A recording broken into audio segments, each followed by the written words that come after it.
So, paano ba 'to ginagawa? So, kung yung given mo is y equals 2x plus 3. Eto, madali lang to i-graph. Bakit? Kasi, etong given is parehas na siya sa slope-intercept form. So, ano ba yung slope-intercept form? Slope-intercept form. Yung slope-intercept form kasi is y equals mx plus b. Wherein, yung m natin doon, siya yung slope. Tapos yung b mo, yung y-intercept. Kaya siya slope-intercept. Ito yung pinakamadaling i-graph kapag meron ka nito. So, mapapansin mo dito yung m, katabi niya yung x. So, sa given mo, meron kang 2x. So, ano yung magiging value ng m mo doon? Ibig sabihin, yung m natin sa given mo is 2, di ba? Tapos yung b mo, eto yan, itong 3 yun.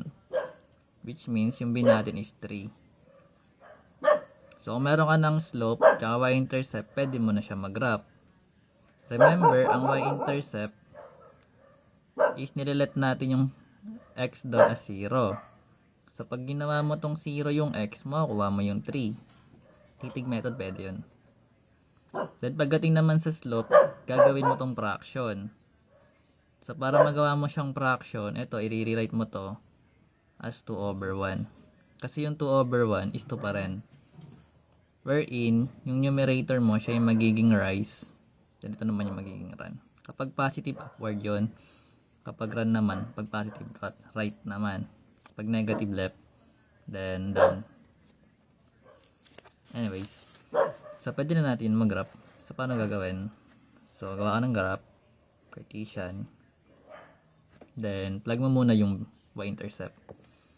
So, kapag 0 yung x, meron kang 3. So, galing sa gitna. 3 na siya pataas. 1, 2, 3. Ito na isang point mo. Ayun yung y-intercept mo. Remember, kapag y-intercept, makikita mo siya sa y-axis. Diba ito yung y-axis natin. So, ito yung x-axis. Ngayon, meron tayong slope na 2, which is 2 over 1. So, kapag rise, 2 units siya pataas. Galing sa y-intercept mo. So, 1, 2. Then, mag-move ka ng 1 unit pa kanan. Diba? 1, 2, 1 unit. Ito na siya. Kasi may ito na yung tsura ng graph mo. Connect mo na lang yun. Yan yung tsura niya. Ayun yung tsura ng graph mo. Para dito. Ngayon, sabi mo, i-reflect mo siya over y-axis. Saan ba yung y-axis? Ba ito siya? Paano mo gagawin yan? Ayun na nga yung table of values eh. Pero kung gusto mo nga itong i-table of values. Pero kahit hindi mo ito i-table of values, basta naka y equals mx plus b na siya. Pero pag hinihingan kayo guys ng table of values na ito, pwede mo gawin. So, kunyari, gagawin mo siyang table of values. Yun ang aso. So, galing ka rin dito. Damer. Psst! Do! Ngayon mo ah. Shh, tigil. Sa table of values, di ba meron tayong xy.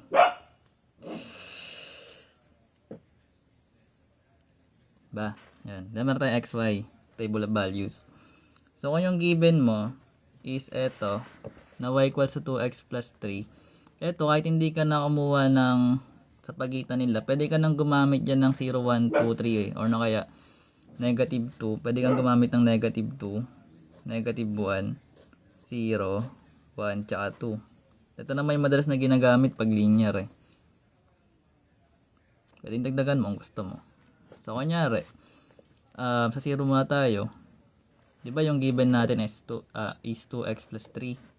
So, lagay natin dito y equals 2x plus 3.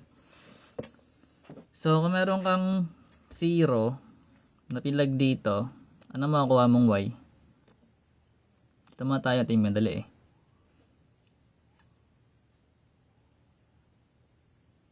Ang sagot. Pag nag-plug ka ng 0 dito sa x, makakuha ka ng, hindi, kumpletuhin mo na lahat. Pag nag-plug ka dito ng 0, magiging 2 times 0 siya, which is 0 plus 3. Diba 3? Wait, thank you Sir IJ. Ayun guys, Sir IJ. Uy, napadaan.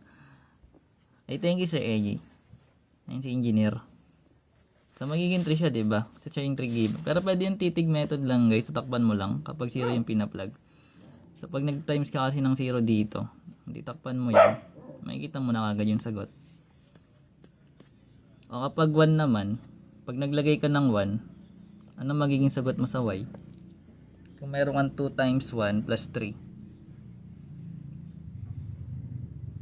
magiging 5, that's correct.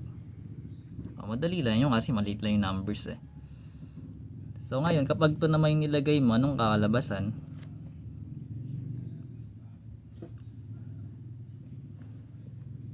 Magkakaroon ka ng 7. Syempre, 2 times 2, 4 plus 3, 7. O kapag negative 1 ang nilagay mo dito, anong magiging sagot?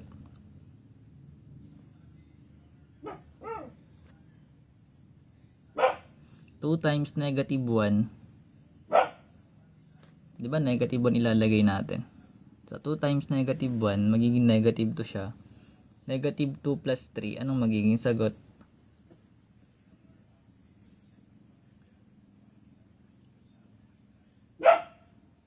Negative 2 plus 3 is,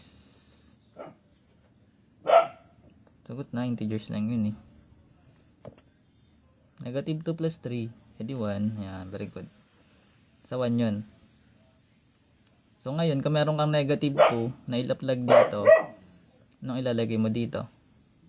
Sabi magkakaroon ka ng 2 times negative 2 plus 3. O 2 times negative 2 ka muna, magiging negative 4. Negative 4 plus 3 is magiging negative 1. O ngayon, meron ka ng ordered pairs.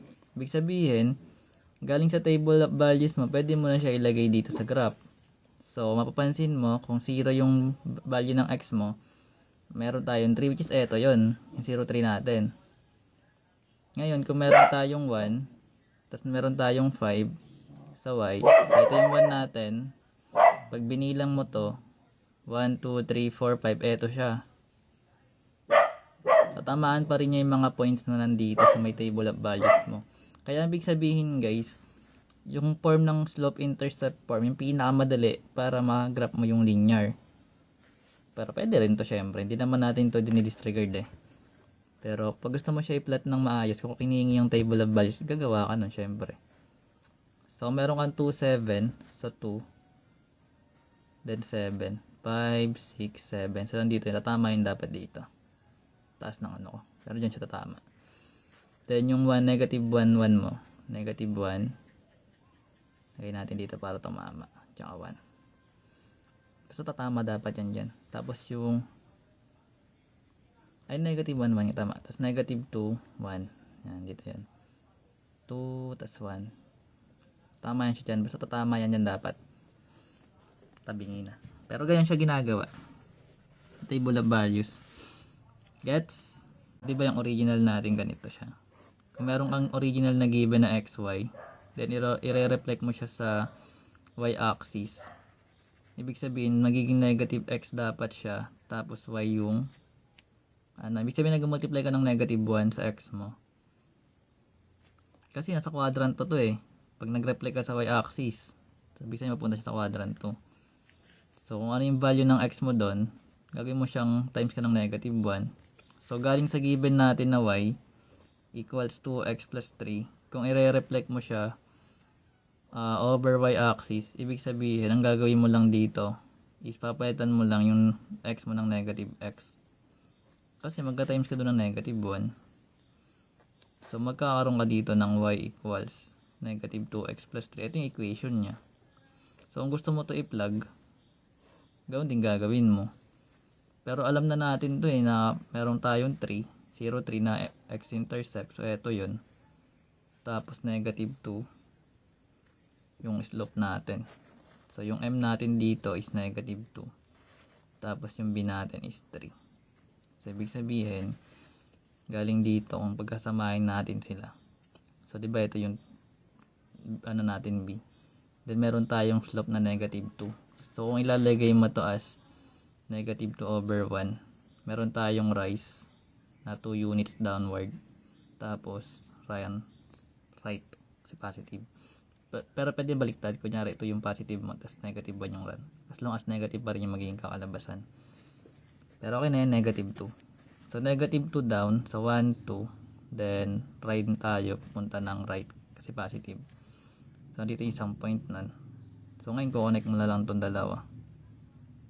So ibig sabihin, ito yung reflected niya sa y-axis.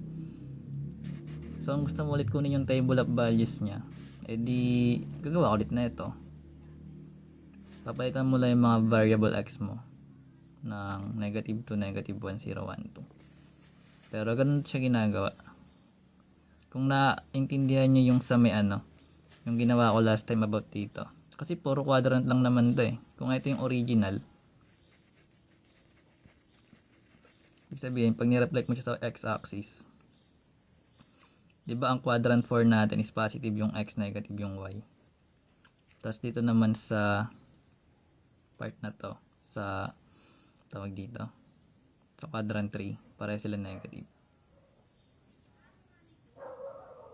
Ano lang naman yun, ganun lang siya ginagawa.